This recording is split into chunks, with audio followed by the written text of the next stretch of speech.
क्या आपने कभी सुना है कि कार्तिक मास में मां तुलसी की कथा सुनने भर से इंसान के सारे दुख, तकलीफें और परेशानियां अपने आप दूर हो जाती हैं? दर्शक बंधु, आज जो कथा आप सुनने जा रहे हैं वो सिर्फ एक धार्मिक कहानी नहीं, बल्कि आत्मा को अंधकार से प्रकाश की ओर ले जाने वाला दिव्य रास्ता है। ये कथा है मां तुलसी की, जिनका नाम लेते ही मन पवित्र हो जाता है। कार्तिक महीना देवताओं का सबसे प्रिय महीना माना गया है, और इसी महीने में अगर कोई व्यक्ति मां तुलसी की कथा श्रद्धा से सुनता है तो उसके जीवन में ऐसी दिव्य शक्ति आती है जो पापों को हर देती है और भाग्य को भी बदल देती है। शास्त्रों में कहा गया है, तुलसी दल मात्रेण जलम यत्कृतम नाचते नये, यानी अगर कोई व्यक्ति भगवान को बस तुलसी दल अर्पित कर भी पूजा करे तो उसे उतना ही फल मिलता है जितना यज्ञ, दान या तपस्या से मिलता है। इसी वजह से कार्तिक मास में तुलसी पूजन और तुलसी कथा सुनना बहुत ही शुभ माना गया है। मां तुलसी कोई साधारण पौधा नहीं, वो देवी स्वरूपा हैं, जिनकी जड़ में भगवान विष्णु का वास है, तने में ब्रह्मा जी का, पत्तों में सभी देवताओं का, और उनकी खुशबू में पवित्रता बसती है। जो भी व्यक्ति भक्ति और सच्चे मन से मां तुलसी की कथा सुनता है, उसके घर में लक्ष्मी माता का वास होता है, परिवार में प्यार और शांति बढ़ती है, और जीवन में कभी अकाल मृत्यु या क्लेश नहीं आता। लेकिन दर्शक बंधु, कथा शुरू करने से पहले एक बात बहुत ध्यान से सुनिए। गरुड़ पुराण में लिखा है कि जो व्यक्ति किसी पवित्र कथा को अधूरी छोड़ देता है, वो न सिर्फ ज्ञान से बल्कि पुण्य से भी वंचित रह जाता है। क्योंकि जब कोई कथा अधूरी रह जाती है तो उसके साथ एक अधूरा सच भी हमारे मन में रह जाता है, और वही अधूरा सच जिंदगी की सबसे बड़ी भूल बन सकता है। अधूरी कथा मन में भ्रम और संशय पैदा करती है, और यही संशय इंसान को उस रास्ते पर ले जाता है जहां से लौटना मुश्किल हो जाता है। इसलिए मेरा आप सबसे हाथ जोड़कर निवेदन है, आज की इस कथा को अंत तक जरूर सुनिए, क्योंकि यह सिर्फ कानों के लिए नहीं बल्कि आत्मा को जगाने वाली कथा है। कभी कभी किसी कथा का एक ही शब्द, एक ही प्रसंग इंसान की पूरी जिंदगी बदल देता है, उसके घर से दुख मिटा देता है और दिल को नई उम्मीद दे देता है। और अगर आप सच में एक सच्चे सनातनी हैं तो यह आपका धर्म है कि ऐसे पवित्र संदेश सिर्फ अपने तक न रखें, बल्कि इन्हें अपने परिवार, दोस्तों और आसपास के लोगों तक पहुंचाएं। क्योंकि जब धर्म का प्रकाश फैलता है तभी अधर्म का अंधकार मिटता है। और हां, अगर आप चाहते हैं कि ऐसी ही दिव्य कथाएं, जीवन बदलने वाली बातें और प्रेरणादायक शिक्षाएं आपको रोज मिलती रहें, तो अभी इसी वक्त कृष्ण साधना चैनल को सब्सक्राइब कर लीजिए। क्योंकि ये सिर्फ एक चैनल नहीं बल्कि धर्म, सत्य और आत्मज्ञान का एक पवित्र संगम है, जहां हर शब्द आपको भगवान के और करीब ले जाता है। तो आइए श्रद्धा, भक्ति और विश्वास के साथ मां तुलसी की इस पवित्र कथा का आरंभ करते हैं। वो कथा जो केवल सुनी नहीं जाती बल्कि जीवन में उतारी जाती है। एक छोटे से गांव में गीता जी नाम की एक सरल, धार्मिक और संस्कारी महिला रहती थीं। उनका परिवार बड़ा था, 2 बेटे, 2 बहुएं। बड़ा बेटा मनीष अपनी पत्नी मीनू के साथ और छोटा बेटा दीपक अपनी पत्नी कोमल के साथ। घर साधारण था, पर रिश्तों की उलझनें धीरे धीरे बढ़ रही थीं। एक दिन सुबह सुबह कोमल ने साड़ी पहनी, मांग में सिंदूर भरा और बड़ी श्रद्धा से अपनी सासू मां गीता जी के पैर छुए। फिर बोली, मां जी, मैं मायके जा रही हूं। भाई की शादी के लिए खरीदारी करनी है, इसलिए मम्मी ने बुलाया है। गीता जी ने शांत स्वर में कहा, लेकिन बहू, तुम तो अभी 3 दिन पहले ही मायके से लौटी थी, अब फिर जाने की क्या जरूरत है? कोमल ने हल्की मुस्कान के साथ कहा, मां जी, छोटी बहन आज मायके आई है, वो बार बार दूसरे शहर से नहीं आ सकती, इसलिए मम्मी ने आज ही खरीदारी का दिन रखा है। गीता जी ने समझाते हुए कहा, यह तो ठीक है बहू, लेकिन घर की भी कुछ जिम्मेदारियां होती हैं। तुम जानती हो मेरे घुटनों में दर्द है, चलना फिरना मुश्किल है, ऐसे में घर के सारे काम कौन करेगा? कोमल ने लापरवाही से कहा, मां जी, आपको क्यों चिंता करनी, भाभी है ना, वो संभाल लेंगी। ये सुनकर रसोई में काम कर रही मीनू तमतमाई हुई बाहर आई। क्या मैं इस घर की नौकरानी हूं जो दिन भर सब काम करूं और तुम जब चाहो बैग उठाकर मायके चली जाओ? उसकी आवाज में गुस्सा और दुख दोनों थे। चुपचाप अपने हिस्से का काम करो कोमल, घर सबका है, कोमल ने शांत पर दृढ़ आवाज में कहा। मां ने बुलाया है, मैं जरूर जाऊंगी, काम बाद में भी हो जाएगा। गीता जी ने गहरी सांस लेते हुए कहा। बहू, मीनू की बात भी गलत नहीं है। जैसे वो इस घर की बहू है वैसे ही तुम भी हो, फिर क्यों वह अकेले सब काम करे? कोमल ने थोड़े झुंझलाहट से कहा। अरे मां जी, एक दिन अगर भाभी काम कर लेंगी तो क्या पहाड़ टूट जाएगा? यह सुनते ही मीनू भड़क उठी। ये एक दिन की बात नहीं है कोमल, ये तेरी रोज की आदत है। हर बार कोई ना कोई बहाना बनाकर काम से बच जाती है। कोमल ने गुस्से में कहा। अगर मैं मायके जाती हूं तो इसमें क्या बुराई है? आपको जलन क्यों होती है? गीता जी ने संयम से कहा। कोमल, गुस्सा शांत करो। घर चलाने में सबका साथ चाहिए, अकेले कोई सब नहीं संभाल सकता। कोमल ने ऊंचे स्वर में कहा। मैं भी सारा काम करती हूं, अब क्या अपनी जान दे दूं? मीनू ने दृढ़ आवाज में कहा। ठीक है मां जी, अब मैं भी अकेले कोई काम नहीं करूंगी। यह कहकर वह पैर पटकती हुई अपने कमरे में चली गई। कोमल ने तिरस्कार भरे स्वर में कहा। जैसे तुम्हारी मर्जी भाभी, मैं तो जा रही हूं। और वह घर से बाहर निकल गई। घर में सन्नाटा छा गया। गीता जी की आंखों में चिंता उतर आई और मन में भारीपन था। उनके पति जनक जी शाम को दुकान से लौटे तो थके हुए बोले। गीता, आज बहुत थक गया हूं। गीता जी ने पूछा। क्यों जी, दीपक आज भी दुकान पर नहीं गया? जनक जी ने गहरी सांस लेते हुए कहा। नहीं, कह रहा था कि दुकान का काम उसे पसंद नहीं, सरकारी नौकरी की तैयारी करनी है।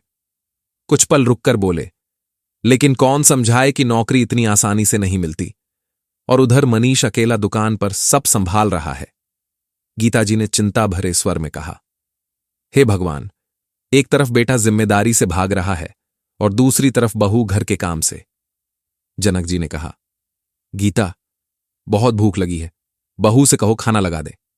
गीता जी घुटनों के दर्द के बावजूद धीरे धीरे उठीं, पर कदम भारी थे। जनक जी बोले। अरे भाग्यवान, बहू कहाँ है? उसे बुलाओ। गीता जी ने दुखी होकर कहा। किसे बुलाऊं जी? छोटी बहू तो मायके चली गई और बड़ी बहू ने भी अब काम करने से मना कर दिया है। जनक जी ने आवाज लगाई। मीनू, बड़ी बहू। मीनू बाहर आई। जनक जी ने पूछा। बहू, ये सब क्या हो रहा है? छोटी बहू तो नादान है, लेकिन तुम तो समझदार हो, फिर तुमने खाना क्यों नहीं बनाया? मीनू ने शांत लेकिन दृढ़ स्वर में कहा। बाबूजी, आप ही बताइए, ये सब कब तक चलेगा? सारा दिन मैं ही क्यों काम करूं? छोटी बहू के हाथों में क्या मेहंदी लगी है? और दुकान पर मेरे पति भी दिन भर मेहनत करते हैं, घर चलाते हैं। क्या देवर जी का कोई फर्ज नहीं है? क्या वो सिर्फ सपने देखते रहेंगे? हम दोनों ही क्यों दिन भर नौकरों की तरह खटते रहें? बाकी सब तो बस हुक्म चलाते हैं। जनक जी ने झुंझलाहट भरे लहजे में कहा। गीता जी ने धीरे से जवाब दिया। बात तो सही कह रहे हो, लेकिन अभी खाना बना लो, मुझे भी भूख लगी है और मनीष के लिए टिफिन लेकर दुकान पर भी भेजना है। मीनू ने ठंडी सांस लेते हुए कहा। ठीक है, लेकिन अब मैं तभी काम करूंगी जब इस घर की बात साफ होगी। रोज रोज नौकरानी की तरह काम नहीं कर सकती। इतना कहकर वो गुस्से में अपने कमरे में चली गई। मीनू के तेवर देखकर जनक जी और गीता जी दोनों सन्न रह गए। गीता जी ने बड़ी मुश्किल से खुद ही सबके लिए खाना बनाया, पर अब जनक जी को लगने लगा कि बात बहुत आगे बढ़ चुकी है। अब चुप रहना ठीक नहीं। शाम तक छोटा बेटा दीपक और उसकी पत्नी कोमल भी घर लौट आए। थोड़ी देर बाद मनीष भी दुकान से आ गया। पिताजी, आपने बुलाया था? दोनों बेटे सामने बैठे। जनक जी ने गंभीर होकर कहा। दीपक, अब वक्त आ गया है कि तुम अपनी जिम्मेदारी समझो। दीपक ने पूछा। कौन सी जिम्मेदारी पिताजी? जनक जी बोले। तुम्हारा बड़ा भाई कब तक अकेले घर का सारा खर्च और जिम्मेदारी उठाएगा? मैं सोच रहा हूं कि अब बंटवारा कर देना ही ठीक रहेगा। रोज रोज की कलह से तो बेहतर है सबका अलग अलग रहना। मनीष ने धीरे से कहा। पिताजी, मुझे नहीं लगता कि बंटवारा किसी समस्या का हल है। अगर हर कोई अपनी जिम्मेदारी समझे और मिलजुल कर चले तो घर में फिर भी शांति रह सकती है। गीता जी ने गहरी सांस लेकर कहा। बेटा, अगर सब जिम्मेदारी समझते तो परेशानी ही क्या थी, लेकिन इस घर में तो हर किसी को अपनी ही चलानी है, और तू भी कब तक अपने छोटे भाई का बोझ उठाएगा? इतना सुनते ही कोमल तुरंत बोली, क्यों माँ जी? ऐसा क्या कर दिया इन्होंने हमारे लिए? हम तो खुद कमाते हैं, खुद खाते हैं, फिर भी हर दिन ताने सुनने पड़ते हैं। मैं तो कहती हूं घर का बंटवारा कर दो, कम से कम रोज रोज के झगड़ों से तो छुटकारा मिलेगा। मीनू भी भड़क गई। हाँ हाँ, सब पता है मुझे। तुम तो इसलिए बंटवारे के लिए तैयार हो क्योंकि तुम माँ बाबूजी की जिम्मेदारी नहीं उठाना चाहती। सब मुझ पर ही डाल दो ना। कोमल झट से बोली, मैंने भी ठेका नहीं ले रखा किसी का, मैं भी इंसान हूं। बस फिर क्या था? देवरानी और जेठानी में बहस शुरू हो गई। घर का माहौल आग की तरह भड़क उठा। तभी मनीष गुस्से से चिल्लाया, बस बहुत हुआ। मीनू, तुमने कैसे हिम्मत की मेरे मां बाप को बोझ कहने की? दीपक ने बीच में बोलकर कहा, भाई, मैं मां बाबूजी को अपने साथ रख लूंगा। आखिर मेरा भी तो फर्ज है उनकी सेवा करना। यह सुनते ही कोमल का चेहरा सख्त हो गया। वो बोली, मैं तुम्हारे मां बाप के साथ नहीं रह सकती। तुम रहो, तुम्हारी मर्जी, लेकिन मैं नहीं। दीपक ने सख्ती से कहा, कोमल, वो मेरे माता पिता हैं, जिन्होंने मुझे पाला। उनके बुढ़ापे में मैं कैसे मुंह मोड़ लूं? कोमल गरजते हुए बोली, मुझे इससे कोई मतलब नहीं। मैं सिर्फ तुम्हारे साथ रह सकती हूं। बाकी घर में कौन रहे या ना रहे, मुझे कोई फर्क नहीं। दीपक का चेहरा लाल हो गया। कोमल, हद में रहो, अब इस बारे में और कोई बात नहीं होगी। कोमल भी तुनक कर बोली, मैंने भी कह दिया, मैं तुम्हारे मां बाप के साथ एक पल नहीं रहूंगी। बस। दीपक का धैर्य टूट गया। उसने गुस्से में कोमल के गाल पर जोरदार थप्पड़ जड़ दिया। पूरा घर थम गया। कोमल कुछ पल तक स्तब्ध खड़ी रही, फिर आंखों में आंसू और गुस्से के साथ बोली, अपने मां बाप के लिए तुमने मुझ पर हाथ उठाया। अब देखना, मैं तुम्हें छोड़ूंगी नहीं। करीब 1 घंटे बाद कोमल अपना छोटा बैग लेकर मायके पहुंच गई। दरवाजे से ही उसकी सिसकियां सुनाई दे रही थीं। मां। उसकी मां और पिता दोनों बाहर भागे। बेटी, ये क्या हाल बना रखा है तूने? सब ठीक तो है? कोमल फूट फूट कर रोने लगी। मां, आपने मेरा रिश्ता ऐसा घर में क्यों किया जहां बहू को नौकरानी समझा जाता है? पिता ने हैरान होकर पूछा। क्या हुआ बेटी? बात साफ साफ बता। कोमल ने आंसू पोंछते हुए कहा, दिन भर काम करो, फिर भी ताने सुनो। ऊपर से अब कहते हैं कि अगर घर में रहना है तो सास ससुर की सेवा करनी पड़ेगी, और जब मैंने मना किया तो पति ने मुझ पर हाथ उठा दिया। यह सुनकर उसके पिता का चेहरा गुस्से से तमतमा उठा। उनकी इतनी हिम्मत! मां ने धीमे स्वर में कहा, बेटी, उनकी हिम्मत तूने ही तो बढ़ाई। हमेशा चुप रही, उनके ताने सहती रही, कभी आवाज तक नहीं उठाई। कोमल सिसकते हुए बोली, मां, अगर सहन नहीं करती तो करती क्या? कोमल सिसकते हुए बोली, मां, मैं तो बस यही सोचती रही कि किसी तरह मेरा घर बस जाए, सब ठीक हो जाए। मां ने ठंडी सांस लेते हुए कहा, बेटी, तूने बहुत सह लिया। शादी से पहले कहते थे बहू को बेटी समझेंगे, और अब वही लोग तुझ पर हाथ उठा रहे हैं। लेकिन अब तू चिंता मत कर, अब तू अपने मां बाप के घर है, अब उन लोगों को हम देख लेंगे। उधर जब कोमल के घर छोड़कर जाने की बात बाकी परिवार को पता चली तो सबके चेहरों का रंग ओढ़ गया। मनीष ने गुस्सा दबाते हुए दीपक से कहा, क्या जरूरत थी हाथ उठाने की? बात करने से भी तो हल निकल सकता था। दीपक ने धीमी मगर कड़क आवाज में कहा, भाई, और मैं क्या करता? उसने साफ कह दिया कि वो मेरे मां बाबूजी के साथ नहीं रहेगी। जब बात मां बाबूजी तक आई तो मैं चुप नहीं रह सका। जनक जी ने माथा पकड़ते हुए कहा, बेटा, गुस्से में इंसान सबसे बड़ी गलती कर देता है। तूने अच्छा नहीं किया। अब जाओ, कोमल को मनाकर वापस ले आओ। दीपक ने दृढ़ आवाज में कहा, नहीं बाबूजी, अब मैं उसे मनाने नहीं जाऊंगा। उसे रहना है तो खुद आए, नहीं तो जैसे चल रहा है वैसे ही रहने दीजिए। इतना कहकर वो कमरे से बाहर निकल गया। जनक जी का मन भारी हो गया। वो बेटे का घर टूटते नहीं देख सकते थे। रात भर करवटें बदलते रहे और आखिर अगले दिन खुद कोमल को मनाने जाने का फैसला किया। अगली सुबह वे कोमल के मायके पहुंचे। दरवाजा खोला तो सामने कोमल के पिता का चेहरा गुस्से से लाल था। जनक जी ने सिर झुकाकर कहा, भाई साहब, मैं माफी मांगने आया हूं, मेरे बेटे से गलती हो गई। कोमल के पिता गरजते हुए बोले, पहले हमारी बेटी पर हाथ उठाया और अब माफी लेकर चले आए? आपने क्या सोच लिया था, हम अपनी बेटी को फिर उस नर्क में भेज देंगे? जिस मुंह से आए हैं उसी से लौट जाइए। जनक जी ने शांत स्वर में कहा, भाई साहब, ऐसा मत कहिए। जात बिरादरी में हमारी क्या इज्जत रह जाएगी, एक बार सोचिए। कोमल की मां तंज कसते हुए बोली, इस बारे में तो तब सोचना चाहिए था जब आपके बेटे ने हमारी बेटी पर हाथ उठाया था। जनक जी ने भारी मन से कहा, बहन जी, कोमल ने यह तो बताया कि दीपक ने गुस्से में हाथ उठाया, लेकिन यह नहीं बताया कि उसने ऐसा क्यों किया। बात का दूसरा पहलू भी होता है। ये सुनते ही कोमल रोते हुए बोली, देख लीजिए पिताजी, इन लोगों को अब भी मेरी गलती दिख रही है। पहले मारपीट की, अब भी वही कर रहे हैं। मुझे ही गलत ठहराया जा रहा है। अगर मौका मिला तो जान से भी मार देंगे। उसके पिता भड़क उठे, बस बहुत हुआ, अब हम कुछ नहीं सुनेंगे। जाइए, अब कोर्ट में ही बात होगी। जनक जी हाथ जोड़ते हुए बोले, भाई साहब, जरा ठहरिए। एक गलती को इतना बड़ा रूप मत दीजिए। एक फैसले से 2 घर उजड़ सकते हैं, और अगर थोड़ा धैर्य रख लें तो शायद सब फिर से बन भी सकता है। कोमल की मां सख्त लहजे में बोली, हमें आपकी चिंता की जरूरत नहीं। हमारी बेटी का घर हम खुद बसा लेंगे। और हां, जो दर्द हमारी बेटी ने सहा है, उसका हिसाब अब हमें लेना आएगा। अब आप यहां से जाइए। जनक जी चुपचाप लौट आए। घर पहुंचे तो गीता जी ने पूछा, क्या हुआ जी, बहू नहीं आई? जनक जी ने सिर झुकाकर कहा, नहीं गीता, उन्होंने साफ मना कर दिया।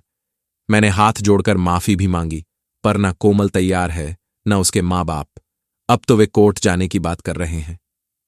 गीता जी ने भारी सांस लेते हुए दीपक की ओर देखा और बोली, बेटा, अब तुझे ही जाकर उसे मनाना होगा।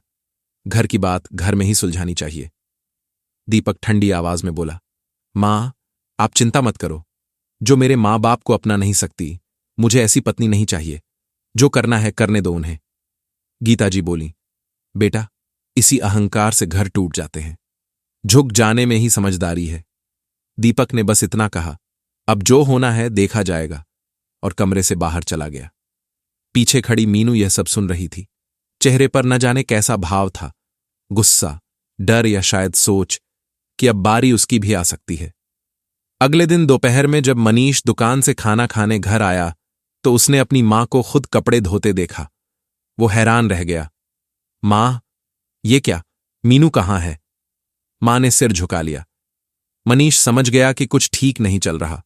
वो सीधा कमरे में गया और ऊंची आवाज में बोला, मीनू, ये सब क्या हो रहा है?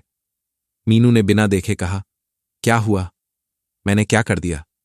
मनीष ने गुस्से में कहा, अब मां बाबूजी के 2 जोड़ी कपड़े धोना भी तुम्हें भारी लगने लगा।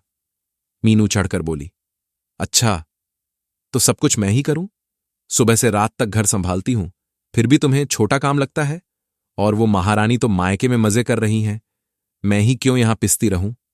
मनीष ने गुस्से में कहा, मीनू, ये तरीका बिल्कुल गलत है। मीनू ने तुनक कर जवाब दिया, मुझे क्या करना है और क्या नहीं, ये मैं जानती हूं। मैं अब सिर्फ अपना काम करूंगी, न किसी के लिए खाना बनाऊंगी, न किसी के कपड़े धोऊंगी। इतना कहकर वह पैर पटकते हुए रसोई में चली गई। उधर कोमल के मायके में भी माहौल भारी था। उसके पिता धीरे से बोले, बेटी, दीपक का कोई फोन आया क्या? कोमल ने ठंडी सांस लेकर कहा, नहीं पिताजी, और अब आएगा भी नहीं। उसे अब परवाह ही कहां है। मुसीबत की असली जड़ तो वही है। पिता ने गंभीर आवाज में कहा, कोई बात नहीं बेटी, तू चिंता मत कर। मैं अभी वकील से मिलकर आ रहा हूं। तेरे ससुराल वालों पर दहेज का केस डाल दिया है। कोमल एकदम चौंक गई। क्या? लेकिन पिताजी, वहां तो कभी दहेज की बात ही नहीं हुई थी। पिता ने शांत होकर कहा, हमें सब पता है बेटी, पर वकील ने कहा है कि केस को मजबूत बनाने के लिए ऐसा करना जरूरी है। अब देखना कैसे तेरे ससुराल वाले तेरे पैरों में गिरकर माफी मांगेंगे। कोमल की मां बीच में बोली, बिल्कुल सही किया। उन्हें भी पता चले कि किसी की बेटी को सताने का नतीजा क्या होता है। अब जेल में रहेंगे तो सारी अक्ल ठिकाने आ जाएगी। इतना कहकर कोमल के पिता बाहर चले गए। कोमल कमरे में अकेली बैठी रह गई। मन में सवालों का सैलाब था। क्या सच में यह सही रास्ता है, या फिर हम एक झूठ के बदले कई जिंदगियां बर्बाद करने जा रहे हैं? उधर कोमल के ससुराल में हालात और बिगड़ चुके थे। मनीष बिस्तर पर गुमसुम पड़ा था। मन में उथल पुथल मची थी। मीनू उसके पास आई और बोली, सुनिए, सुबह के 10 बज चुके हैं। आपने नाश्ता तक नहीं किया। रात को भी बिना खाए सो गए थे। उठिए, मैं नाश्ता लाती हूं। मनीष ने गहरी सांस लेते हुए कहा, नहीं मीनू, खाना तभी खाऊंगा जब मेरे साथ माँ बाबूजी का भी खाना लगेगा। वो मंदिर से लौटते ही होंगे, तुम उनका नाश्ता भी बना दो। मीनू गुस्से में बोली, फिर वही बात, मैंने कहा ना, अब मैं उनका खाना नहीं बनाऊंगी। मनीष का चेहरा सख्त हो गया। तो फिर मैं भी खाना नहीं खाऊंगा। मीनू तुनक कर बोली, ठीक है, भूखे रहिए, मैंने तो कहा नहीं था बनाने को। मनीष ने ऊंची आवाज में कहा, बस निकल जाओ यहां से, मुझे अकेला छोड़ दो। मीनू भी अब आग बबूला हो गई। अगर यही हाल रहा तो मैं भी कोमल की तरह अपने मायके चली जाऊंगी। मनीष ठंडे स्वर में बोला, जाओ, तुम्हें रोका किसने है? मीनू गुस्से में बोली, ठीक है, जा रही हूं, और सुन लो, अगर एक बार चली गई तो फिर कभी वापस नहीं आऊंगी। वो जल्दी जल्दी अपना बैग पैक करने लगी, पर जाते जाते उसकी आंखों में एक अजीब डर था। क्या सच में वो लौटकर नहीं आएगी? थोड़ी देर बाद मीनू अचानक अपने मायके पहुंची। पिता चौंक कर बोले, अरे बिटिया, तुम अचानक यहां, ना कोई फोन ना खबर। मीनू बोली, फोन करने का टाइम ही कहां था पिताजी।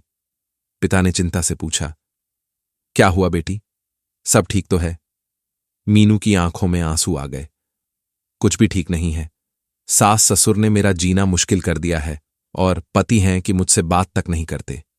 अब अगर मैं यहां नहीं आती तो और क्या करती? पिता ने गहरी सांस ली। तो मतलब तू ससुराल से झगड़ कर आई है? मीनू बोली, हां पिताजी, पर मेरे पास कोई और रास्ता नहीं था। मेरी देवरानी तो पहले ही मायके बैठी है, सारा घर का बोझ मुझ पर डाल दिया। मैं कोई नौकरानी थोड़ी हूं कि सबका काम करती रहूं। जब मैंने पति से यही बात कही तो उन्होंने मुझे घर से निकल जाने को कह दिया। यह सुनकर मीनू की मां गुस्से में बोली, तो तू सिर्फ इसलिए घर छोड़ आई क्योंकि तुझे सास ससुर की सेवा नहीं करनी थी? हमने तो तुझे ऐसे संस्कार नहीं दिए बेटी। मीनू ने झुंझलाते हुए कहा, मां, क्या सास ससुर सिर्फ मेरे हैं, देवरानी के नहीं? मां ने धीरे से कहा, नहीं बेटी, ये सोच गलत है। घर के बुजुर्ग बोझ नहीं होते, उनकी सेवा तो किस्मत वालों को मिलती है। तू खुद सोच, 7 साल हो गए तेरी शादी को, क्या कभी तेरे सास ससुर ने तुझे डांटा? मीनू चुप रही। मां बोली, तेरे पति ने भी कभी तुझसे ऊंची आवाज में बात नहीं की। जब तेरे पिताजी को हार्ट अटैक आया था तो वहीं दौड़कर मदद के लिए आए थे। ऐसे आदमी को क्या तूने सिर्फ इसलिए छोड़ दिया क्योंकि उसने तेरे माता पिता जैसा व्यवहार अपने माता पिता के लिए चाहा? मीनू की आंखों से आंसू बह निकले। वो धीमे से बोली, मां, मुझसे बहुत बड़ी गलती हो गई। मैं तो बस गुस्से में कह रही थी कि घर छोड़ दूंगी, पर जब उन्होंने सच में कह दिया कि जाओ, तो मैंने उसे अपनी इज्जत का सवाल बना लिया। पिता ने गंभीरता से कहा, बेटी, रिश्ते जिद से नहीं, समझदारी से चलते हैं। अब जो बात बिगड़ चुकी है उसे संभालना भी तेरी जिम्मेदारी है, क्योंकि हर कहानी में सच्चाई वही होती है जिसे आखिर तक निभाने की हिम्मत कोई एक रखता है। ये कहते कहते मीनू रोने लगी। उधर जनक जी आंगन में चारपाई पर बैठे थे, माथे पर हाथ रखे, गहरी सोच में डूबे हुए। इतने में गीता जी पास आकर बैठीं और बोलीं, क्या हुआ जी, आप इतने परेशान क्यों लग रहे हैं? जनक जी ने भारी मन से कहा, गीता, कभी हमारा घर कितना खुशियों से भरा रहता था, ना जाने किसकी नजर लग गई। छोटी बहू का स्वभाव तो शुरू से थोड़ा तीखा था, पर बड़ी बहू मीनू से तो ऐसी उम्मीद नहीं थी।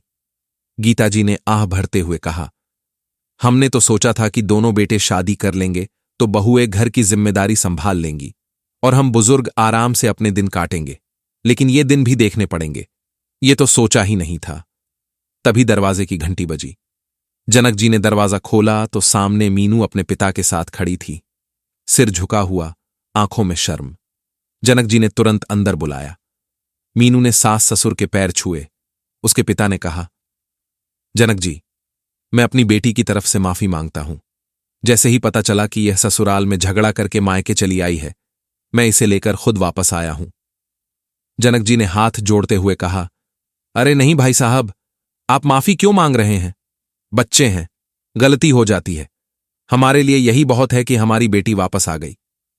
थोड़ी देर बातचीत के बाद मीनू के पिता लौट गए। जनक जी और गीता जी ने राहत की सांस ली। घर जैसे फिर से सांस लेने लगा था।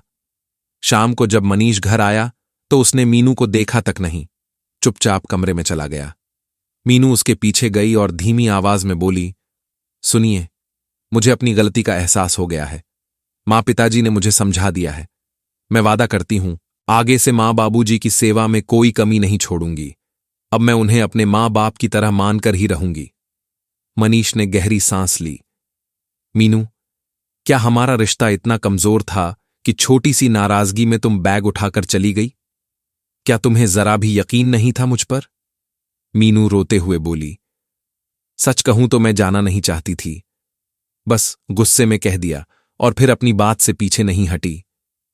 मनीष ने उसे देखते हुए हल्की मुस्कान दी। ठीक है, अब सब भूल जाओ, और उसने उसे अपने सीने से लगा लिया। लेकिन तभी दरवाजे पर जोरदार दस्तक हुई। कौन है? जनक जी ने पूछा। पुलिस। दरवाजा खुला, सामने इंस्पेक्टर खड़ा था। जनक जी? जी, मैं ही हूं, इंस्पेक्टर ने सख्त आवाज में कहा। आपकी बहू ने आपके बेटे और आप दोनों पर मारपीट कर घर से निकालने का आरोप लगाया है। जनक जी हक्के बक्के रह गए। क्या? लेकिन साहब, ये झूठ है। हमने तो उसे उंगली तक नहीं लगाई। पति पत्नी में थोड़ा झगड़ा हुआ था, वो गुस्से में मायके चली गई। मैं खुद उसे मनाने गया था, हाथ जोड़कर विनती की थी, पर उन्होंने हमारी बात सुनी नहीं। इंस्पेक्टर बोला, देखिए, आपको 24 घंटे का वक्त दे रहा हूं, आपसी समझौता कर लीजिए, वरना कल सुबह हम आकर गिरफ्तारी करेंगे। ये सुनते ही जनक जी की सांसें रुक सी गईं। गीता जी बेंच पर बैठ गईं, आंखों में डर साफ दिख रहा था। जनक जी ने हाथ जोड़ते हुए कहा, ठीक है साहब, मैं कोशिश करूंगा। शाम को जब दोनों बेटे घर लौटे तो जनक जी ने सब बताया। दीपक का चेहरा गुस्से से लाल हो गया। उनकी हिम्मत कैसे हुई हम पर इतना घटिया इल्जाम लगाने की? मनीष ने शांत होकर कहा, गुस्से से कुछ हल नहीं निकलेगा, आराम से बात करो, शायद कोई रास्ता निकल आए। दीपक ने कोमल को फोन किया, लेकिन फोन उसके पिता ने उठाया। दीपक बोला, पिताजी, आपने हमारे खिलाफ झूठा केस क्यों कर दिया? छोटी सी बात पर पुलिस तक पहुंचना जरूरी था क्या? कोमल के पिता सख्त लहजे में बोले, छोटी बात? हमारी बेटी पर हाथ उठाया और तुम उसे छोटी बात कहते हो? दीपक ने कहा, गलती मेरी थी पिताजी, गुस्से में हाथ उठ गया, पर आपने तो मेरे मां बाप पर भी दहेज का झूठा आरोप लगा दिया। उनका क्या कसूर था? कोमल के पिता बोले, अब बात कोर्ट में ही होगी। दीपक गुस्से से बोला, ठीक है, फिर कोर्ट में ही मिलते हैं, और उसने फोन काट दिया। वो सिर पकड़कर बैठ गया। मनीष ने कंधे पर हाथ रखा। घबराओ मत, मैं वकील से बात करता हूं, सच की जीत हमेशा होती है। कई महीने गुजर गए। घर का हर दिन डर और चिंता में बीतता रहा। एक शाम मनीष और जनक जी कोर्ट से लौटे तो मीनू ने पूछा, क्या हुआ, कुछ खबर मिली? मनीष मुस्कुराया, भगवान ने सुन ली मीनू, हम केस जीत गए। सुनते ही सबकी आंखों में खुशी के आंसू आ गए। गीता जी ने ऊपर देखा, भगवान के घर देर है, अंधेर नहीं। दीपक ने कहा, मां, एक नहीं दो खुशखबरी है, मुझे सरकारी नौकरी भी मिल गई है। घर में जैसे त्योहार का माहौल बन गया। पर तभी रात को फोन की घंटी बजी। जनक जी ने उठाया तो उधर से धीमी कांपती हुई आवाज आई, बाबूजी, मैं कोमल बोल रही हूं। जनक जी चौंक गए। कोमल, तू? अब क्या हुआ बेटी? फोन के उस पार से सिर्फ एक शब्द सुनाई दिया, सच, और फिर लाइन कट गई। जनक जी के हाथ कांपने लगे। मनीष दौड़कर आया। क्या हुआ बाबूजी? जनक जी ने धीरे से कहा, कुछ बहुत बड़ा छुपा है बेटा, बहुत बड़ा। गीता जी ने सिर झुकाते हुए कहा, देखिए जी, उन्होंने तो अब तलाक के कागज भी भेज दिए हैं। जब रिश्ता ही खत्म होना है तो अब नया रिश्ता देखने में क्या बुराई है? जनक जी ने गहरी सांस ली और बोले, ठीक है, लेकिन कोई फैसला लेने से पहले एक बार दीपक से बात जरूर कर लेना। उधर कोमल के मायके में जैसे मातम छा गया था। केस हार जाने के बाद सबके चेहरे उतर गए थे। इस बीच उसके भाई की शादी भी हो चुकी थी, पर अब घर में कोमल सबको बोझ सी लगने लगी थी। यहां तक कि उसकी भाभी की नजरें भी उसे ताने मारने लगी थीं। चिंता में डूबे उसके पिता ने कहा, अरे भाग्यवान, इन वकीलों के चक्कर में तो हमारा सब कुछ डूब गया। उधर देखो, उन लोगों का तो भाग्य खुल गया। अब तो दीपक को सरकारी नौकरी भी मिल गई है। ये सुनकर कोमल की मां के हाथ से गिलास छूट गया। क्या? हमें तो लगा था कि वो जेल जाएगा, पर यहां तो सब कुछ उल्टा हो गया। उसी वक्त कोमल धीरे से वहां आकर बैठ गई। उसकी आंखों में दर्द था, पर लहजे में गुस्सा। अब क्या जरूरत है रिश्ता देखने की मां? अगर फिर से कोई वैसे ही निकला तो मैं दोबारा शादी नहीं करूंगी, उसके पिता ने गंभीर स्वर में कहा। बेटी, दुनिया ऐसे नहीं चलती। तुमने अपने हाथों से तलाक के कागज पर दस्तखत किए हैं। अब हम तुम्हें हमेशा घर पर थोड़े रख सकते हैं? शादी तो करनी ही पड़ेगी, नहीं तो लोग बातें बनाएंगे। कोमल तमतमाकर बोली। अच्छा, अब लोगों की फिक्र हो रही है? जब मैं ससुराल छोड़कर आई थी तब आपने ही कहा था कि ये घर तुम्हारा है। अब क्या बदल गया? उसके पिता ने थके हुए स्वर में कहा। बेटी, घर आज भी तुम्हारा है, लेकिन हमें भी समाज में रहना है। हर बात का एक वक्त होता है। मां ने नरमी से कहा। बेटी, हमें अच्छा लगे या नहीं, पर शादी तो करनी ही होगी। यही जिंदगी का रास्ता है। कोमल ने धीरे से कहा। एक रास्ता और है मां, अगर आप दोनों मेरे ससुराल वालों से जाकर माफी मांग लें। यह सुनते ही उसके पिता का चेहरा लाल हो गया। क्या कहा? जब वो लोग खुद तुम्हें लेने आए थे तब तुमने ही मना कर दिया था। तुम्हारे ससुर हमारे सामने हाथ जोड़ रहे थे, लेकिन हमने तुम्हारी बातों में आकर उन्हें बेइज्जत करके भगा दिया। अब तुम कहती हो कि हम जाकर माफी मांगें? कोमल की आंखों से आंसू टपक पड़े। पिताजी, जो गलती हो गई वो हो गई, लेकिन अपनी बेटी के लिए आप एक बार झुक तो सकते हैं ना? मां ने धीमे स्वर में कहा। अगर हमारे झुकने से बेटी का घर बस सकता है तो इसमें बुराई क्या है? अगले ही दिन तीनों, कोमल, उसकी मां और पिता, जनक जी के घर पहुंचे। कोमल ने सास ससुर के पैर पकड़ लिए और रोते हुए बोली, मुझे माफ कर दीजिए मां जी। पिताजी, मुझसे गलती हो गई। जनक जी ने व्यंग्य से मुस्कुराते हुए कहा। लेकिन बेटी, तुम्हारी क्या गलती? गलती तो हमारी थी ना, जो तुम्हें मारा पीटा, दहेज मांगा और घर से निकाल दिया। यही कहा था ना पुलिस को? कमरे में सन्नाटा छा गया। कोमल के पिता झेंप कर बोले, भाई साहब, हमें शर्मिंदा मत कीजिए। गलती हमारी थी। उस वक़्त बस हालात हमारे खिलाफ थे। जनक जी ने गहरी सांस ली। भगवान जो करता है अच्छे के लिए करता है, लेकिन याद रखिए, माता पिता का काम बच्चों की गलती में उनका साथ देना नहीं, बल्कि उन्हें सही रास्ता दिखाना होता है। आपने अपनी बेटी का घर उजाड़ने में खुद साथ दिया। इतने में अंदर से दीपक बाहर आया। उसकी आंखों में गुस्सा था। अब क्या लेने आई हो यहां? तलाक के पेपर तो तुमने भेजे थे ना? अब क्यों रो रही हो? कोमल फूट फूट कर रोने लगी। दीपक, मुझे एक आखिरी मौका दे दो, मैं सब ठीक कर दूंगी। बस एक बार। दीपक ने ठंडे लहजे में कहा। मौका? मौका तब मिलता है जब भरोसा बचा हो। अब सब खत्म हो चुका है। वो मुड़ा ही था कि जनक जी ने अचानक कहा, रुक जाइए। सबकी नजरें उनकी तरफ मुड़ गईं। वो धीरे धीरे आगे बढ़े, फिर बोले, कभी कभी रिश्ते टूटने के बाद भी कुछ अधूरे जवाब रह जाते हैं, और जब तक वो जवाब नहीं मिलते, दिल सुकून नहीं पाता। शायद आज वो जवाब हमें मिल जाए। जनक जी ने गहरी सांस ली, फिर गीता जी की ओर देखा और बोले, गीता, दीपक के रिश्ते के लिए हमने अभी बस हां ही कही है। अगर चाहें तो हम मना भी कर सकते हैं। थोड़ी बहुत बदनामी होगी, लेकिन अगर हम अपनी बहू की गलतियों को माफ न करके ये रिश्ता हमेशा के लिए तोड़ देंगे, तो उससे बड़ा पाप कोई नहीं होगा। गीता जी ने धीरे से सिर हिलाया। आप सही कह रहे हैं, लेकिन क्या दीपक इसके लिए तैयार होगा? सभी की नजरें दीपक की तरफ टिक गईं। कुछ पल का सन्नाटा पूरे कमरे में फैल गया, जैसे किसी ने हवा रोक दी हो। दीपक ने धीरे धीरे सिर उठाया। उसकी आंखें लाल थीं। वो कोमल की तरफ देखता रहा, फिर बोला, कोमल, सच कहूं तो मैं कभी तुमसे अलग नहीं होना चाहता था, लेकिन जो कुछ तुमने मेरे मां बाप के साथ किया वो सहन नहीं कर सका। पर आज तुम्हें अपनी गलती का एहसास हुआ, यही सबसे बड़ी बात है। कुछ पल रुककर उसने कहा, गलती तो मुझसे भी हुई थी, जो गुस्से में आकर तुम पर हाथ उठा दिया। अब अगर तुम चाहो तो फिर से सब शुरू कर सकते हैं, क्योंकि सच कहूं, मुझे तुम्हारी जरूरत है। कोमल की आंखों से आंसू बह निकले और घर का माहौल अचानक बदल गया। जहां कुछ पल पहले तनाव था, वहीं अब खुशियों की लहर दौड़ गई। दोनों परिवारों ने मिलकर अपनी गलतियों को मिटा दिया और एक टूटा रिश्ता फिर से जुड़ गया। अब आगे बढ़ते हैं। प्रकाश और नीतू की शादी को अभी 1 महीना भी नहीं हुआ था।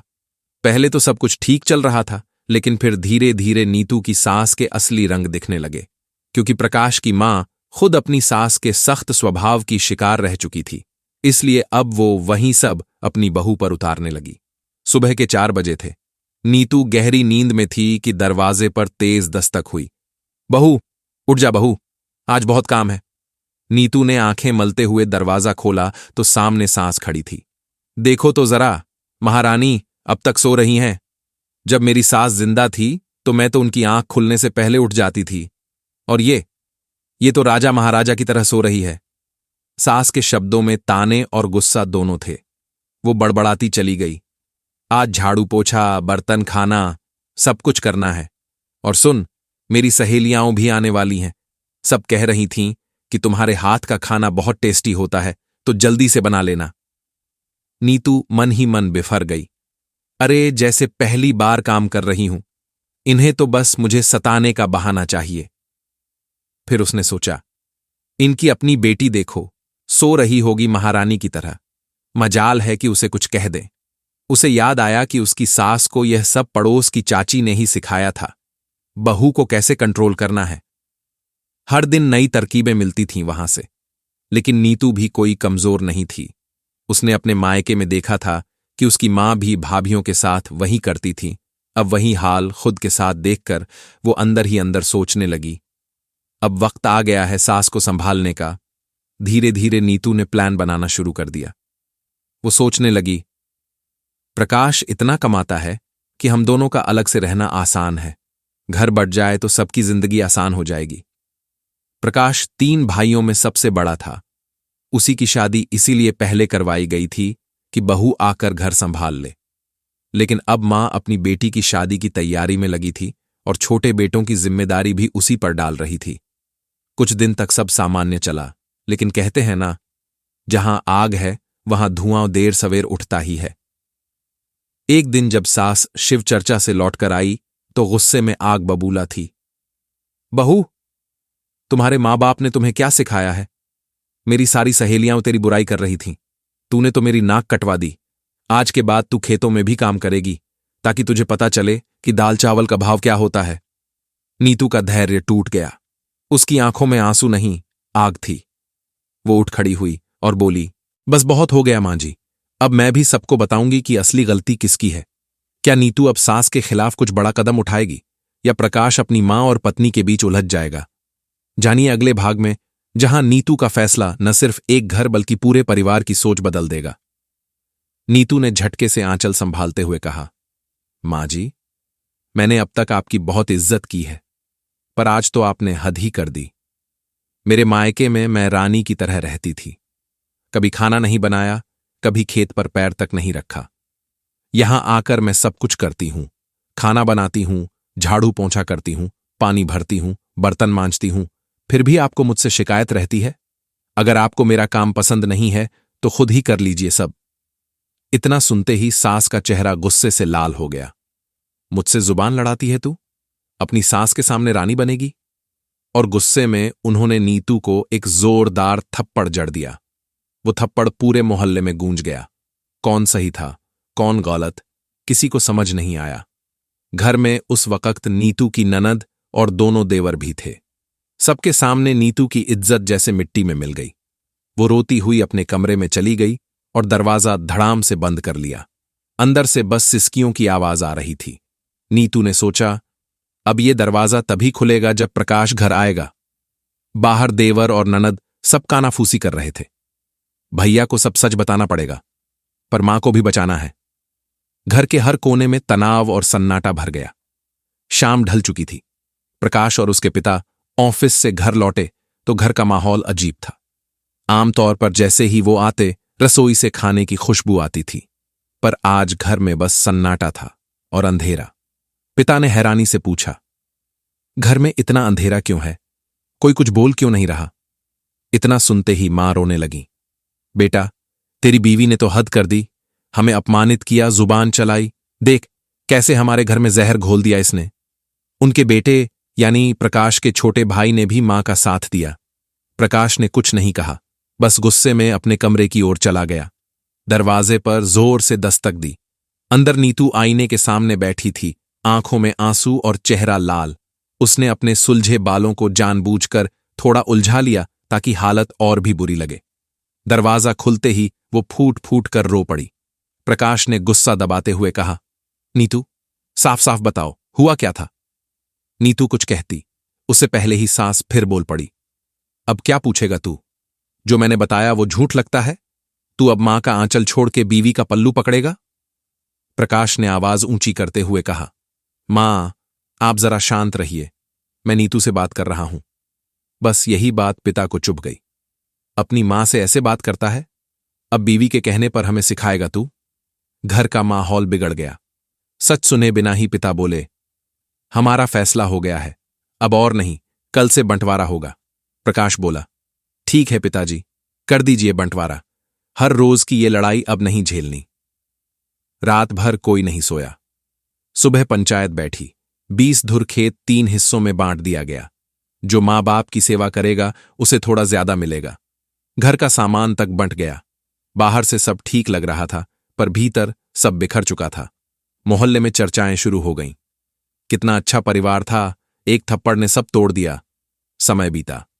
एक दिन नीतू और प्रकाश अस्पताल गए। मां ने देखा तो दिल घबरा गया। प्रकाश बेटा, क्या हुआ? बहू को अस्पताल क्यों ले गया था? प्रकाश मुस्कुराया, मां, कुछ नहीं, बस अब आप दादी बनने वाली हैं। मां की आंखों से आंसू झर पड़े। उसी पल जैसे सब दर्द मिट गया। वो दौड़कर नीतू के पास गईं, उसका माथा चूमा और बोली, बहू, भूल जा वो अब सब ठीक होगा। दिन बीतते गए। इधर नीतू की ननद की शादी तय हो गई, और उसी दिन जब विदाई की रस्म चल रही थी, अस्पताल से खबर आई, बधाई हो, नीतू ने बेटे को जन्म दिया है। पूरा घर एक साथ हंस पड़ा। बंटे हुए हिस्से फिर एक हो गए, जैसे भगवान ने एक बच्चे के हाथों टूटे रिश्ते जोड़ दिए हों। अब घर के सब हालात बदल चुके थे। समय, हालात और जिंदगी के अनुभवों ने सबको बहुत कुछ सिखा दिया था। सबको अब समझ आने लगा था कि रिश्तों में जिद या अहंकार नहीं, बल्कि प्यार और समझदारी जरूरी होती है। लेकिन उस दिन घर का माहौल फिर से कुछ ऐसा बना कि सबकी धड़कनें तेज हो गईं। प्रकाश के पिताजी के माथे पर पसीना झलकने लगा था और वे मन ही मन बड़बड़ा रहे थे, हे भगवान, ये बच्चे कब समझेंगे। इतने में विपिन गुस्से से बोला, पिताजी, आपने मेरी शादी बिना पूछे कैसे तय कर दी? मुझे नहीं करनी कोई शादी। अगर आपको तय करनी थी तो कम से कम हमसे पूछ तो लेते। आखिर शादी करनी मुझे है, आपको नहीं। अनिल भी वहीं बैठा था। तुरंत बोल पड़ा, सही कहा भैया ने, मैं भी कोई बलि का बकरा हूं क्या? पिताजी, आपने मेरी भी शादी बिना पूछे तय कर दी।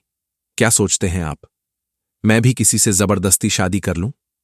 फिर उसने तंज कसा, आपको लगता है कि मैं भी किसी नीतू भाभी जैसी लड़की लाकर उसे नौकरानी बना दूंगा? नहीं पिताजी, मैं उसी से शादी करूंगा जिससे मैं चाहता हूं। घर में सन्नाटा छा गया। पिताजी की आंखों में गुस्सा और बेबसी दोनों थे। उन्होंने भारी आवाज में कहा, बेटा, तुम लोग क्या कह रहे हो? मेरी तो नाक कट जाएगी। मैंने वचन दिया है उस लड़की के घर वालों को। अनिल भड़क गया, नाक कट जाए तो कट जाए, पर हमसे बिना पूछे ये कैसे कर दिया आपने? शादी जिंदगी भर का फैसला है। पिता ने ठंडी सांस भरते हुए कहा, मुझे लगा मेरे बेटे मेरी बात को मना नहीं करेंगे, इसलिए पूछने की जरूरत नहीं समझी। फिर उदास होकर बोले, अगर शादी नहीं करनी तो मत करो, लड़की वालों से मैं कोई बहाना बना दूंगा, बस कल घर पर रहना। लेकिन सुबह जब लड़की वाले आए तो दोनों बेटे घर से गायब थे। पिताजी ने झूठ बोल दिया, दोनों शहर गए हैं काम से, 2-3 दिन में जवाब देंगे। लड़की वाले बिना कुछ बोले लौट गए। मां वहीं बैठी सोचती रही, मेरे बच्चे इतने नालायक कैसे हो गए? किस संगति में पड़ गए हैं? शाम को प्रकाश ने नीतू से कहा, जब अनिल और विपिन घर आ जाए तब तुम भी घर आ जाना। वो खुद बाहर चला गया। रात देर से घर का दरवाजा खुला। विपिन अंदर आया, पर अकेला नहीं था। उसके साथ एक लड़की थी। मां ने देखा तो आंखें फटी रह गईं। हे भगवान, कहकर वो जमीन पर गिर पड़ी। नीतू भागी, पानी छिड़कने लगी, बोली, मां जी, होश में आइए, खुद को संभालिए। मां की आंखों में आंसू थे। कैसे संभालूं बहू, मेरी इज्जत मिट्टी में मिल गई, नीतू ने शांत लहजे में कहा। अगर आप गिर जाएंगी तो बाबूजी को कौन संभालेगा? पिता छाती पकड़े लेटे थे। नीतू ने तुरंत प्रकाश को फोन किया। जल्दी आओ, मां बाबूजी की हालत बहुत खराब है। प्रकाश दौड़कर आया। घर का हाल देखकर उसका दिल बैठ गया। उसने विपिन की तरफ देखा और गुस्से में गरजा, ये क्या किया तूने? घर की हालत देख। विपिन भी अब पीछे हटने वालों में नहीं था। भैया, आप अब इस घर के हिस्से नहीं हो। बंटवारे के बाद आपका कोई हक नहीं। और रही बात शादी की, तो मैंने कुछ गलत नहीं किया। मां बाप ने मेरी जिंदगी का फैसला बिना पूछे कर दिया, तो मैंने अपनी मर्जी से शादी कर ली। इसमें गलत क्या है? वो आगे बोला, अगर मेरी पत्नी को घर में जगह दोगे तो ठीक, वरना मैं ये घर छोड़ दूंगा हमेशा के लिए। इतना कहकर वो कमरे में चला गया और दरवाजा बंद कर लिया। थोड़ी देर बाद अनिल घर आया। मां को रोते देखा तो बोला, मां, अब ये रोना धोना क्यों? क्या हुआ? मां ने आंसू पोंछते हुए कहा, तेरा भाई किसी लड़की को भगा लाया है, शादी कर ली है। अनिल ने शांत स्वर में कहा, हां मां, मुझे सब पता है। लड़की के घर वाले मान नहीं रहे थे। बेचारा क्या करता, वो तो खुद मरने को तैयार थी। मां सन्न रह गई। तो ये सब तुम्हारे पिताजी की जल्दबाजी का नतीजा है? अनिल बोला, सही कहा आपने। अगर हमने पहले बताया होता तो आप लोग मानते ही नहीं, इसलिए हमने यही रास्ता चुना। पिता गरजे, मतलब तू भी वही करने गया था जो ये कराया? अनिल ने ठंडे स्वर में कहा, अगर कर भी लिया तो गलत क्या किया?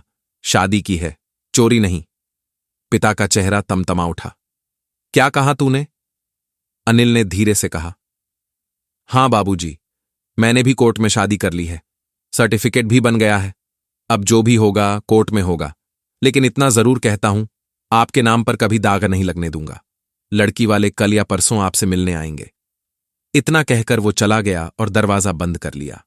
पिता वहीं बैठ गए, सिर पकड़कर बोले, हे भगवान, ये कैसे बेटे दिए हैं तूने? मां चुपचाप दीवार की ओर देखने लगी। नीतू सब कुछ सुनती रही और मन ही मन बोली, जिस घर को मैंने टूटते देखा था, अब वो खुद अपने हाथों से फिर से बिखर रहा है। नीतू की आंखों में आंसू थे। वो बुदबुदाई, ये कौन सी सजा मिल रही है हमें?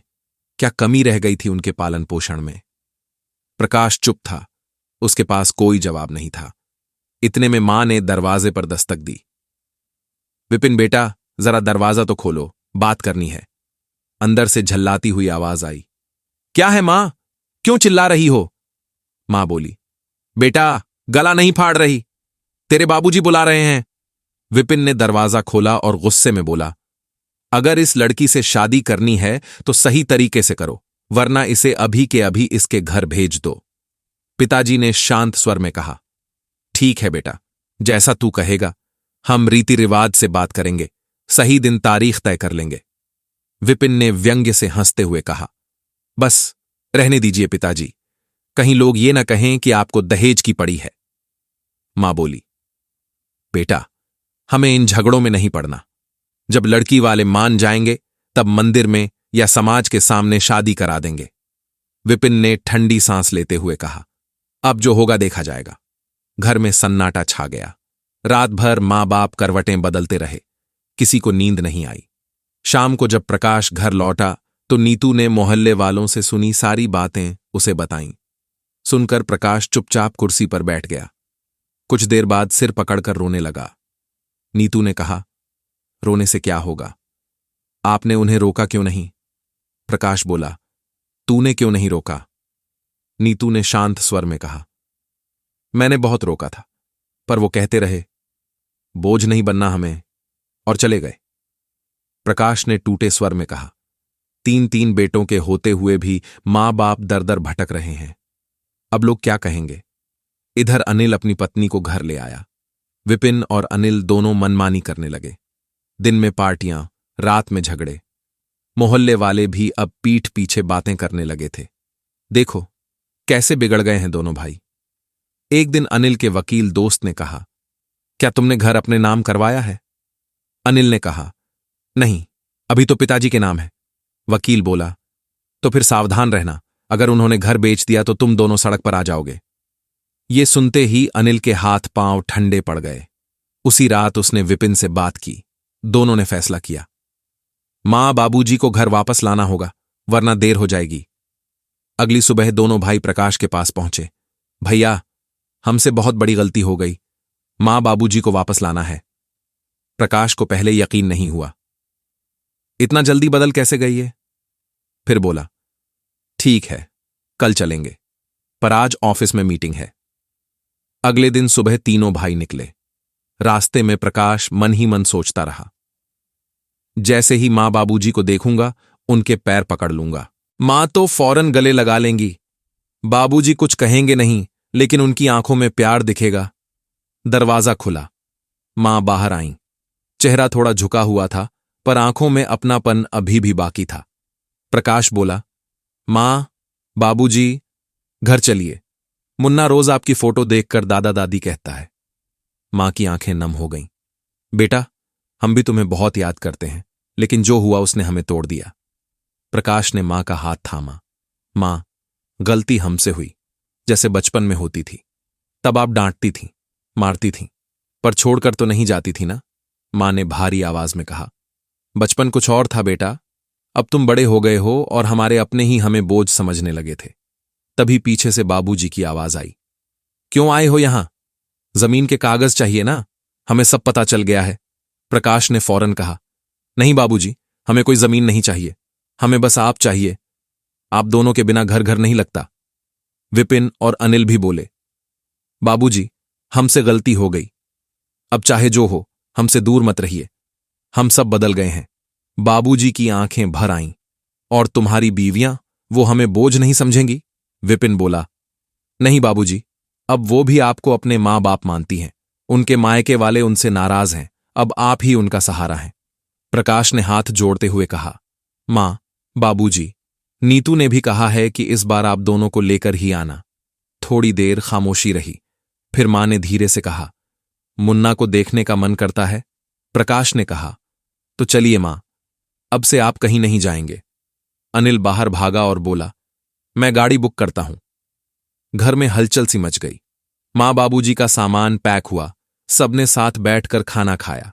सालों बाद वो चेहरों पर मुस्कान लौटी थी, पर उस मुस्कान के पीछे कहीं ना कहीं डर भी था कि क्या ये सच्चा बदलाव है या बस एक दिखावा। कहीं फिर से वही गलती, वही दूरी, वही सन्नाटा तो नहीं लौट आएगा।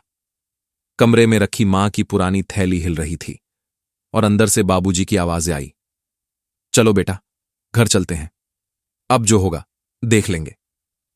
अब सबको लग रहा था कि परिवार फिर से जुड़ रहा है। पुराने झगड़े मिट रहे थे।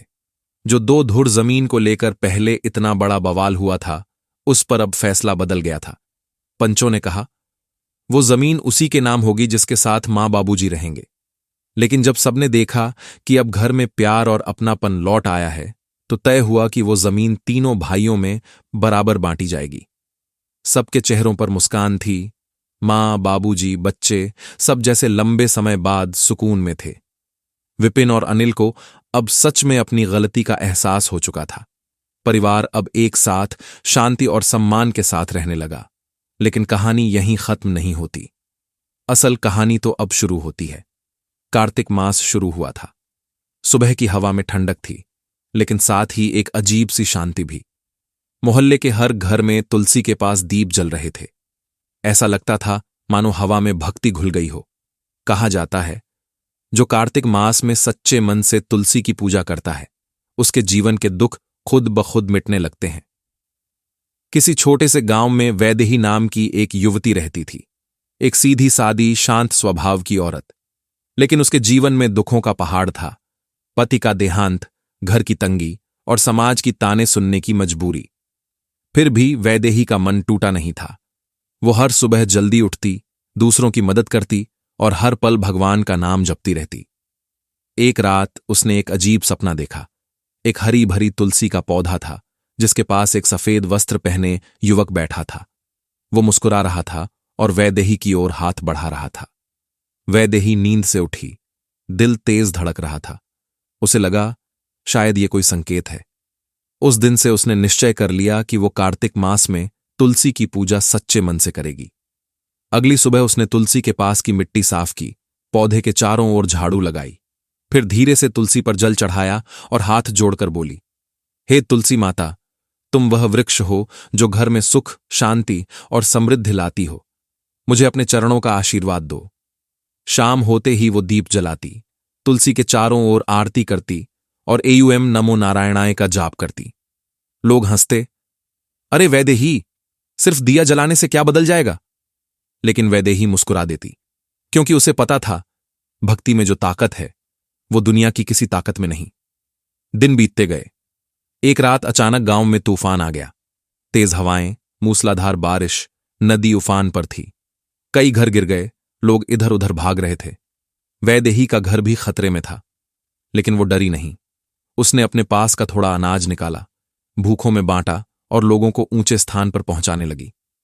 गांव के बुजुर्गों ने हैरानी से देखा, जहां सब डर कर छिप गए थे वहां ये अकेली औरत सबका सहारा बनी हुई थी। और फिर एक चमत्कार हुआ। तूफान के बीच गांव के बीचों बीच तुलसी का वही छोटा पौधा अडिग खड़ा था। हवा का झोंका आता, पर वो झुकता नहीं था। जैसे जैसे लोग वहां इकट्ठा होते गए, तूफान की रफ्तार धीरे धीरे कम होती गई। लोग जोर जोर से बोले, जय तुलसी माता की। और आश्चर्य ये कि जो लोग तुलसी के पास थे वो सभी सुरक्षित रहे। उस दिन के बाद गांव में किसी ने तुलसी की ताकत पर सवाल नहीं उठाया। वैदेही के जीवन में भी धीरे धीरे बदलाव आने लगे। खेतों में फसल अच्छी होने लगी, पड़ोसी पहले से ज्यादा मदद करने लगे।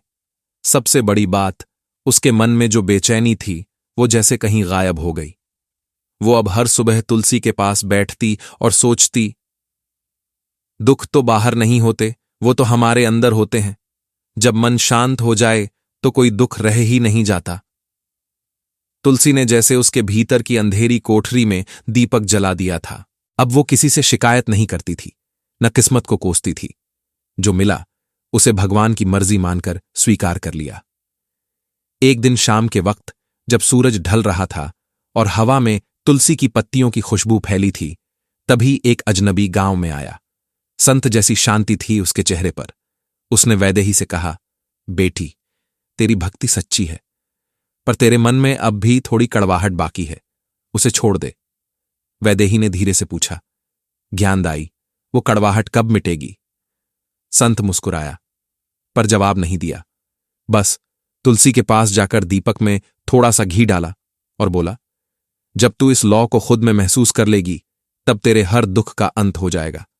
दीपक की लौ तेज हुई, हवा में हल्की सी गंध फैली और अगले ही पल वो संत कहीं गायब था। वैदेही स्तब्ध थी। ये सपना था या हकीकत? लेकिन उसके दिल में पहली बार एक गहरी शांति उतर आई थी। और शायद यही थी तुलसी की सच्ची शक्ति, वो जो बाहर नहीं, अंदर का तूफान शांत करती है। गांव के मंदिर के बाहर हल्की हवा बह रही थी। शाम का समय था, सूरज डूबते डूबते आकाश को सुनहरा कर गया था। वैदेही तुलसी के पौधे के सामने बैठी थी। आंखों में कुछ सोच थी और दिल में कई सवाल। तभी संत धीरे से मुस्कुराए और बोले, बेटी, जब तू दूसरों की खुशी में अपना सुख ढूंढना सीख जाएगी और जब अपने दुख को दूसरों से बांटकर हल्का कर देगी, तभी तेरे भीतर की शांति लौटेगी। उनके शब्दों ने जैसे वैदेही के भीतर की नींद तोड़ दी। वो समझ गई कि तुलसी की सेवा सिर्फ पूजा नहीं होती, वो तो जीवन के प्रति एक समर्पण है। उस दिन के बाद से उसने गांव के लोगों की मदद शुरू कर दी। किसी की बीमारी में साथ देना, किसी के घर में दीपक जलाना, किसी की आंखों के आंसू पोंछना। धीरे धीरे जैसे किसी जादू ने काम किया हो, उसके अपने दुख भी कम होते गए। गांव में पहली बार तुलसी विवाह का दिन इतने उल्लास से मनाया गया।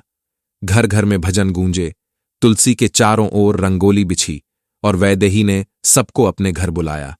उसने कहा, आज से हम एक दूसरे का दुख बांटेंगे और खुशियां बढ़ाएंगे। वो छोटी सी आरती उस दिन गांव की दिशा ही बदल गई। जो गांव कभी शिकायतों और झगड़ों से भरा था, वहां अब हर शाम भजन की आवाज गूंजती थी। फिर संत ने कहा, बेटी, 3 बातें याद रख। अगर तू इन्हें अपनाएगी तो तुलसी की कृपा तुझ पर सदा बनी रहेगी। उन्होंने धीरे से कहा, पहला, हर सुबह तुलसी को साफ पानी देना, जैसे अपने मन की धूल धो रही हो। दूसरा, हर रविवार या किसी भी पवित्र दिन तुलसी के पास दीपक जलाकर 5 मिनट चुप बैठना, उस शांति में खुद को सुनना। और तीसरा, किसी जरूरतमंद की मदद करना, चाहे एक रोटी से, एक शब्द से, या बस एक साथ खड़े रहकर, क्योंकि जहां सेवा है वहीं भगवान है। धीरे धीरे वैदेही की जिंदगी बदल गई। उसकी आंखों से थकान गायब हो गई और उनमें एक चमक लौट आई। अब वो सिर्फ अपने घर के लिए नहीं जीती थी, बल्कि दूसरों के लिए भी।